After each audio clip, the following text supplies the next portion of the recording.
Olá, meus amigos e minhas amigas. Entre os assuntos sobre os quais falaremos hoje, temos 96 drones e 3 mísseis rasgando o céu da Ucrânia logo após o fim do questionável cessar-fogo de Páscoa. Enquanto isso, generais perdem noites de sono depois que alguém descobre um segundo grupo no signo com possíveis segredos sensíveis, que está deixando esses generais de cabelo em pé, demissões pipocando e manchetes falando em total caos no coração do Pentágono. Enquanto Washington apaga incêndios, drones e mísseis voam no Mar Vermelho, e o bombardeio americano no Iêmen deixa mais mortos. Esses são apenas alguns dos assuntos sobre os quais falaremos hoje, tá? Bom, gente, mal acabou, se é que chegou a começar a tal trégua de Páscoa, a Rússia lançou mísseis e drones contra várias regiões da Ucrânia. Kiev e a parte leste do país acordaram com o barulho dos alarmes e explosões. Segundo informações de Kiev, os sistemas de defesa da Ucrânia conseguiram derrubar 42 drones russos e ainda desviaram outros 47 usando guerra eletrônica. Como já comentamos aqui, tanto a Ucrânia quanto a Rússia estão se acusando de ter quebrado a trégua, Cada um fala que o outro fez milhares de ataques durante esse cessar-fogo de Páscoa. O Kremlin já avisou no domingo que não ia prolongar a trégua, nem um minuto a mais. Aliás, falando em esperança, o governo dos Estados Unidos até tentou dar uma empurradinha, viu? Washington disse que adoraria ver a trégua ser estendida. E o Zelensky falou que toparia parar tudo por 30 dias. Ele disse ainda que os ucranianos vão espelhar o que a Rússia fizer.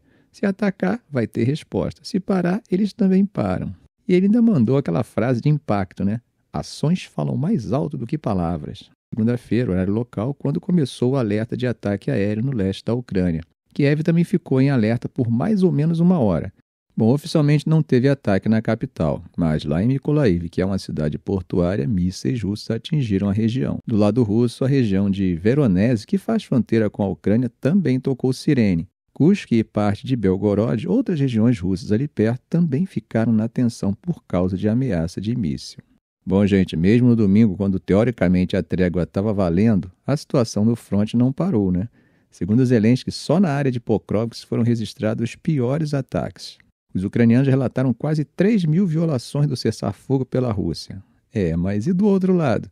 Bom, o Ministério da Defesa russo falou que a Ucrânia atacou as posições russas 444 vezes e enviou mais de 900 drones. E aí, quem vocês acham que está mentindo, hein? Será que os dois? Ou os dois estão falando a verdade? Ou estão exagerando? Sempre é bom deixar claro que essas informações dadas pelos dois lados não foram verificadas de forma independente, tá? Logo, devemos receber com cautela.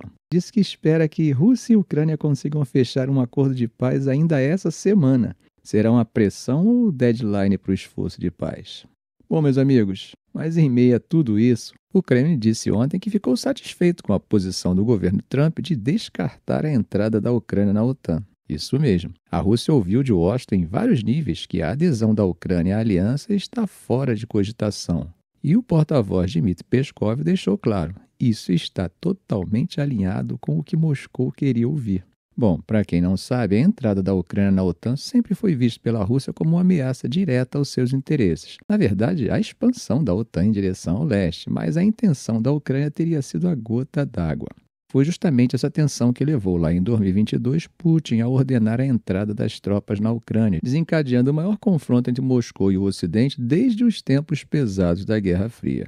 E o interesse é que, enquanto o Ocidente, com Biden, líderes europeus e o próprio governo ucraniano dizia que a Rússia queria fazer uma expansão de território ao estilo imperial antigo, Putin defendia que, na verdade, era uma resposta à humilhação que a Rússia sofreu depois do fim da União Soviética, especialmente com a expansão da OTAN em direção ao leste europeu. Aliás, gente, só para situar melhor, em 2008, na reunião da OTAN em Bucareste, ficou decidido que um dia Ucrânia e Geórgia entrariam para a aliança. E em 2019, a Ucrânia ainda foi lá e colocou na própria Constituição o objetivo de se juntar tanto à OTAN quanto à União Europeia.